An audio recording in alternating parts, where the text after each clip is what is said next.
लड़ते आपस में तो कभी ये करते प्यार। हिंदुस्तान के सब लोगों को, हिंदुस्तान के सब लोगों को मानेगा जो एक परिवार, एक परिवार, एक परिवार। ऐसा हर इंसान, ऐसा हर इंसान, ऐसा हर इंसान कहलाएगा धर्मनिष्ठा, धर्मनिष्ठा, धर्मनिष्ठा।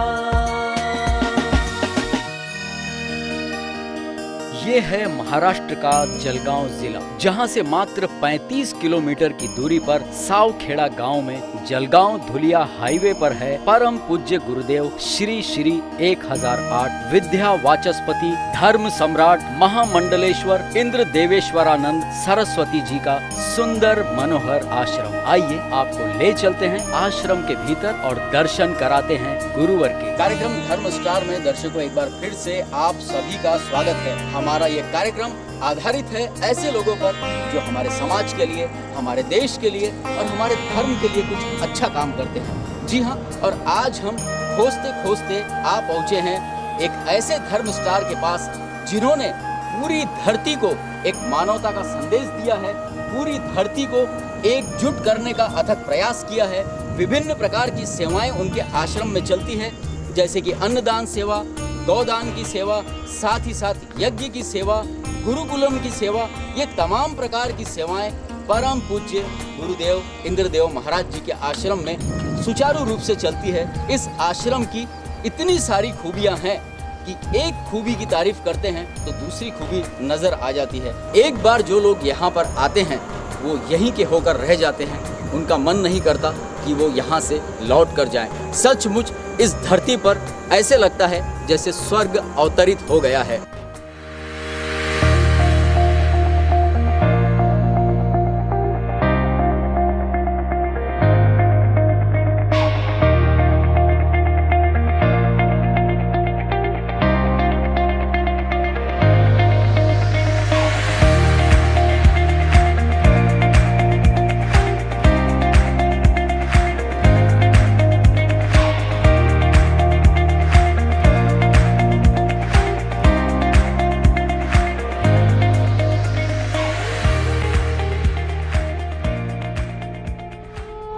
आश्रम में सुबह की शुरुआत होती है यज्ञ एवं यौगिक क्रियाओं के साथ।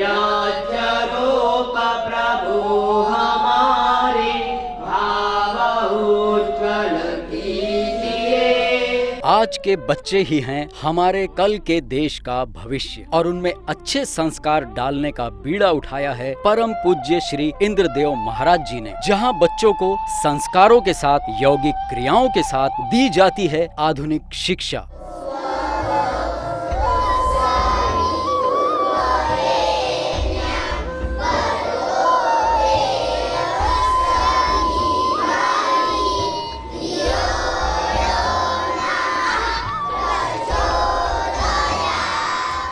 महाराज जी, ये बहुत ही प्यारा दृश्य है कि छोटे छोटे बच्चे इतने पूरे परिपक्वता के साथ गायत्री मंत्र का उच्चारण कर रहे हैं। तो ये सब कैसे संभव हुआ? कितने यहाँ पर टीचर्स हैं? और ये गुरुकुल की जो संकल्पना है, ये आपने कब यहाँ पर शुरुआत की, इसकी कब नींव रखी?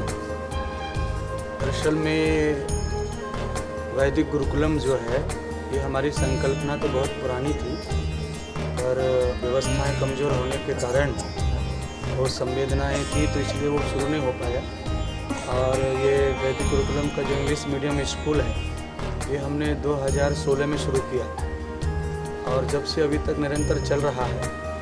पिछले वर्ष में एक ही वर्ष में प्रथम साल था स्कूल का, तभी हमारे बच्चे विद्यालय के जो है पूरे ज़िले में मेडल लेके आए। और इस साल तो बहुत ही उन्नति बच्चों ने की है। और स्कूल की जो मैडम हैं, टीचर्स हैं, वो बहुत ही ममता के साथ उनका अध्ययन कराती हैं। तो स्कूल तो बहुत है देश भर में और हर जगह पढ़ाई हो रही है। पढ़ाने में हम चाहे कम पढ़ेंगे, पर हमारा उद्देश्य पढ़ाई से ज़्यादा संस्कार है। तो मुझे लगता है बच्चों के अंदर संस्कार एक से एक हैं। ये छोटे छोटे बच्चे गायत्री मंत्र बोलते हैं और भोजन का मंत्र बोलकर भोजन करते हैं। राम कृष्ण हरि का कीर्तन करके भोजन करते हैं, प्रेयर करते हैं। तो बहुत सारे अनुष्ठान हैं ऐसे जिनका संकल्प वो रोज़ लेते हैं, देश के लिए, समाज के लिए, धर्म के लिए। और ये बच्चों का है, इनको बहुत सुंदर सुंदर आसन भी आते हैं, ये बहुत सुंदर खेल भी अच्छे खेलते हैं, जो भी क्रीड़ाएँ हैं, और आसन बहुत सुंदर करते हैं। और उनकी अलग प्रतिभा है बच्चों की।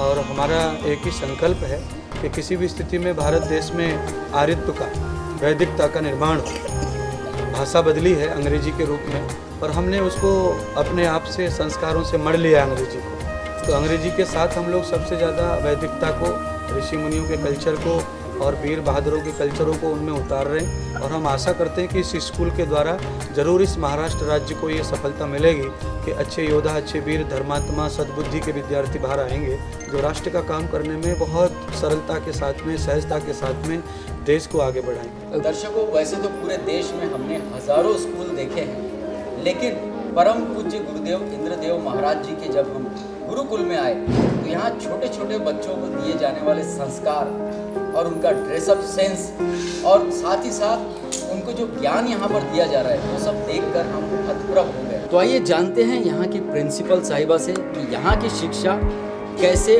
अन्य शिक्षा से भिन्न है, कैसे यहाँ की शिक्षा विशेष है। आपका शुभ नाम? विजेता जी, यहाँ पे दी जाने वाली शिक्षा कैसे अलग है, कैसे इसकी क्या खासियत है? अभी की जनरेशन के हिसाब से सब तरफ इंग्लिश मीडियम का ही चलता है, इसलिए हमारे गुरुजी श्री इंद्रदेव जी महाराज जी ने इंग्लिश के साथ साथ बच्चों को संस्कार और उनको ज्ञान, श्लोक, ये सब चीज़ें भी आनी चाहिए। और उनको नया कुछ भारत में जैसे मतलब आर्य समाज की स्थापना गुरुजी जो चाहते वो इन बच्चों द्वारा हम बढ़ा सके, यह उनका उद्देश्य है। और वही हम शिक्षा उनको इंग्लिश के साथ साथ हिंदी और संस्कृत के श्लोक भी पढ़ाते हैं। जो बच्चे यहाँ पर एग्रीकल्चरल एरिया है, जो बच्चों को मतलब उनके पेरेंट्स फार्मर जो है वो कुछ उनको ध्यान नहीं रखते, पढ़ा नहीं पाते, फिर भी हम कोशिश में रहते कि सब उनका यहीं पे कवर हो। कहने का मतलब कि उनका होमवर्क भी ऑलमोस्ट यहीं पे आप लोग कंप्लीट कर लेते हैं।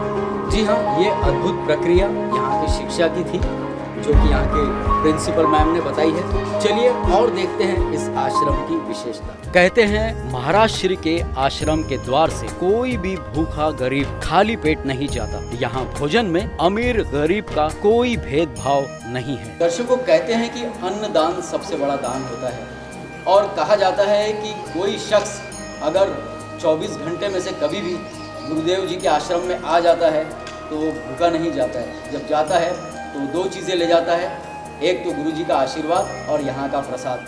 आइए उसी की आज हम बात कर रहे हैं। गुरुजी, यहाँ पर जो सैकड़ों लोग अभी भोजन कर रहे हैं, कितने दिनों से ये प्रक्रिया चल रही है या कितने वर्षों से ये क्रम जारी है यहाँ पे अन्नदान का?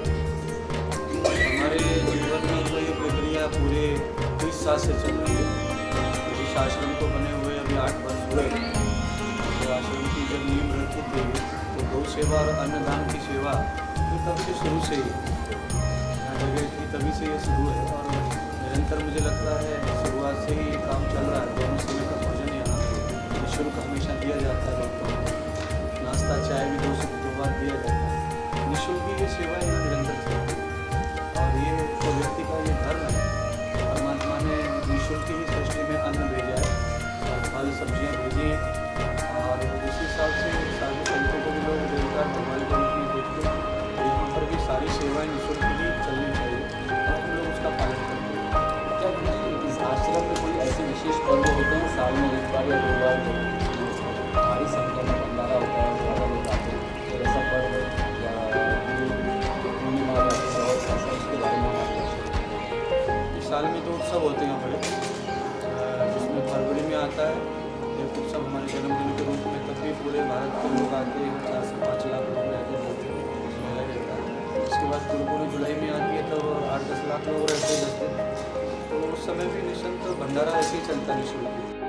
रोजाना 5-6 लाख लोगों का भोजन हमेशा चलता है। जी हाँ दर्शकों, तो हमारा निवेदन है आप लाखों करोड़ों लोगों से जो देश विदेश में इस प्रोग्राम को देख रहे हैं कि इतना बड़ा काम जो यहाँ पर शुरू हो चुका है, एक मिशन चल चुका है उसमें आप भी अपना अमूल्य सहयोग दे सकते हैं।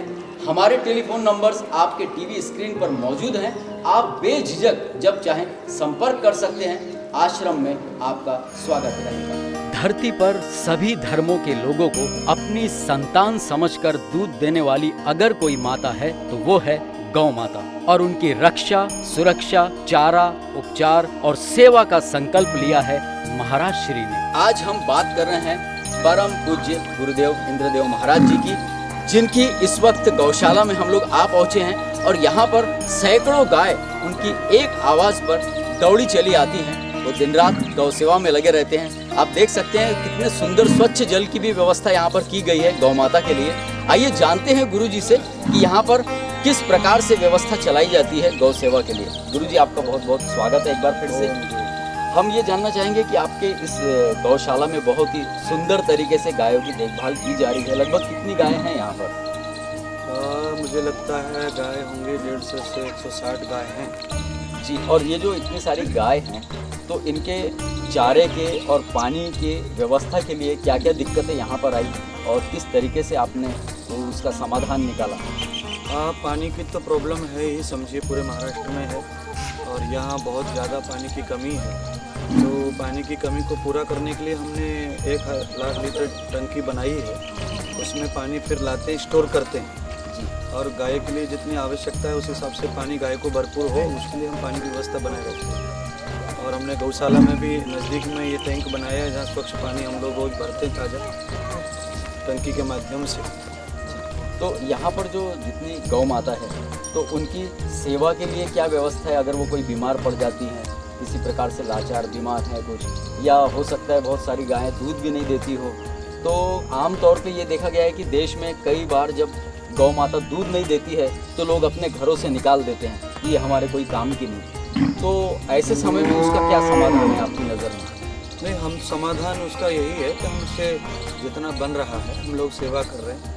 हमारे गौशाला में जो गाय आपको दिख रही हैं तंदुरुस्त, अच्छी, निरोगी, ये सब थी नहीं ऐसी। ये सारी गाय वही हैं जिन लोगों ने दूध पीकर बुढ़ापे में इन्हें छोड़ दिया और उन गायों को हम लोग लाए और कई लोग यहाँ छोड़ के चले गए। तो सब बीमार और बूढ़ी गाय, और सारी गाय ऐसी हैं जिसमें से 2-3 गाय ऐसी हैं जो यहाँ जन्म लेके यहीं पैदा हुई, यहीं बड़ी हुई, तो वो थोड़ा 1-1 लीटर 2-2 लीटर दूध देती हैं और वो 4-5 गाय का दूध होता है। तो उसके अलावा सारी गाय जितनी भी 150 गाय है सब की सब बिना दूध वाली हैं और हम लोग उनकी सेवा करते हैं। और उस सेवा का कारण हमारा वो एक ही परमार्थ गौशाला नाम इसलिए रखा है क्योंकि हम यहाँ गाय से दूध दही का कोई व्यापार ना कर रहे और हम केवल उनकी सेवा कर रहे हैं।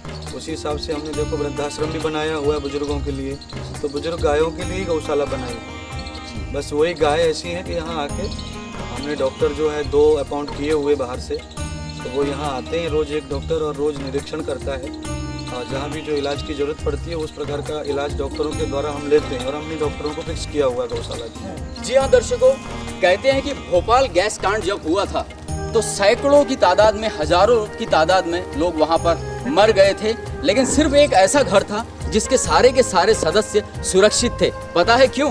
क्योंकि उनका घर कच्चा था और उनका घर गोबर से लीपा हुआ था। ये है महिमा गोबर की, ये है महिमा गौ माता की। और साथ ही साथ इस आश्रम में आने के बाद हमें पता चला, और जैसे कि हमारी टीम ने रिसर्च किया तो पाया कि नासा के वैज्ञानिकों ने इस चीज पर रिसर्च किया है कि गाय के गोबर और गाय के घी से जब हवन किया जाता है तो इतनी तादाद में ऑक्सीजन निकलती है कि ओजोन की परत को बहुत हद तक ठीक किया जा सकता है। आइए जानते हैं महाराज जी से कि कैसे गौ माता सिर्फ हिंदू धर्म के लिए ही नहीं बल्कि सभी धर्मों के लिए अति आवश्यक है। यहाँ पे जो अभूतपूर्व गौ माता की सेवा हो रही है और जिस प्रकार से आपके आश्रम में हिंदू, मुस्लिम, सिख, ईसाई सभी लोग यहाँ पर आते हैं, तो हम ये चीज़ जानना चाहेंगे कि गौ माता की रक्षा करना क्या सिर्फ हिंदू धर्म का ही दायित्व है या आपकी नज़र में हिंदू, मुस्लिम, सिख, ईसाई सभी लोगों के लिए गौ माता कितनी ज़रूरी है और उनकी रक्षा सभी के लिए कितनी आवश्यक है? जी जी जी, बहुत अच्छा प्रश्न है आपका। हिंदू, मुस्लिम, सिख, ईसाई जो है ये जो सभ्यताएं हैं, ये सभ्यताएं बहुत बाद में जन्म ली हैं। गऊ और हम बहुत प्राचीन हैं क्योंकि गौ माता तो सृष्टि में अनादिकाल से आई हुई है और भरत का जन्म हुआ हाँ, वशिष्ठ मुनि की गाय का दूध लाया गया, उससे औषधि बनाई और फिर यज्ञ किया, प्रसाद बना के खिलाया, तो राजा दशरथ का वंश जीवित हो गया। तो भैया गाय के अंदर तो किसी को भी पैदा करने की भी क्षमता है, तो इसलिए पुत्र प्राप्ति के लिए भी लोग गाय का दूध इस्तेमाल करते आ रहे हैं हमारे वैद्य लोग। पर जो जानता है उतना ही उसका प्रयोग ज़्यादा करता है। हिंदुस्तान पर कुछ बुरी फिल्मों एवं विदेशी संस्कृति का ऐसा दुष्प्रभाव पड़ा है कि आज कई घरों में बूढ़े बुजुर्गों का तिरस्कार होता है और वे विवश हैं वृद्धाश्रम जाने के लिए। लेकिन उनके दुख को समझा है महाराज श्री ने और उनके धर्म का बेटा बनकर उन्हें सहारा दिया है। उनकी जितनी प्रशंसा की जाए वो सूरज को दीपक दिखाने के समान है।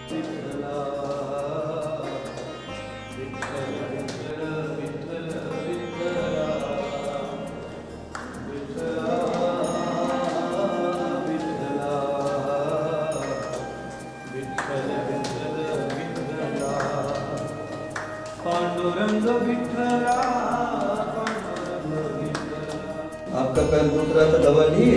नहीं। अच्छा, कल वो सिर दुखता था, उसका क्या हुआ? वो तो ठीक हो गया, पर घुटन घुटने? हाँ। ठीक है, ठीक है। उसके लिए तेल, सुबह तेल लो मेडिकल पे से, और मालिश करो उसकी। बाकी भोजन पानी बराबर चल रहा है? हाँ ठीक है सर। अच्छा। हाँ, वो दूसरी बाल्टी लाए हुए। अच्छा, वो बड़ी बाल्टी लाए। हाँ, ठीक है।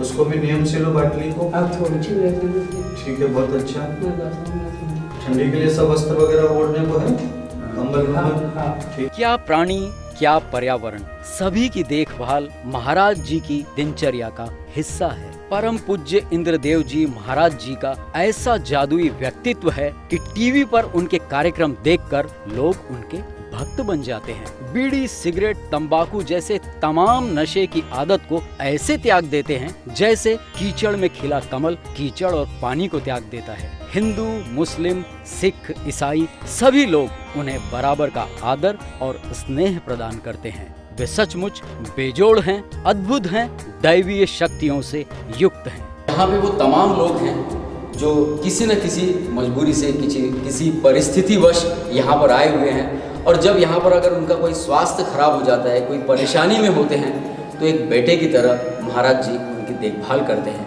इस समय हमारे साथ जो बुजुर्ग हैं उनकी भी सांस हमने देखा कि काफ़ी चल रही है। क्या परेशानी है आपको? जोर की तो परेशानी है, तो एकदम खांसी की। जी, तो इसकी कोई दवा वगैरह मिली है आपको आश्रम से? हाँ, अभी कल दे देंगे। जी, तो कुछ आराम मिला? क्या कहा महाराज जी ने आपसे? माँ बोले हम तुमको सुधार देंगे तुमको। जी, कितनी उम्र है आपकी? 77 साल। अच्छा, यहाँ पे जो महाराज जी आप जैसे लोगों को अपने माता पिता का दर्जा देते हैं, कैसा लगता है आपको? क्या कहना चाहेंगे? खुशी महसूस होती है एकदम। जी हाँ दर्शकों, ऐसा होनहार बेटा अगर किसी को मिल जाए तो सचमुच वो अपने नसीब पर फख्र कर सकता है, अपने भाग्य पर फख्र कर सकता है। अब तक के लिए आपने इस एपिसोड में आज के हमारे धर्म स्टार परम पूज्य गुरुदेव इंद्रदेव महाराज जी के बारे में देखा, और बहुत सारी चीज़ें हैं जो आश्रम के बारे में हम आपको बताते रहेंगे, क्योंकि बेहद ही महत्वपूर्ण कार्य वो कर रहे हैं, अपने लिए नहीं बल्कि पूरे समाज के लिए, पूरे देश के लिए, पूरी दुनिया के लिए। उनके इस अभूतपूर्व कार्य के लिए हमारा शो धर्म स्टार उन्हें सैल्यूट करता है।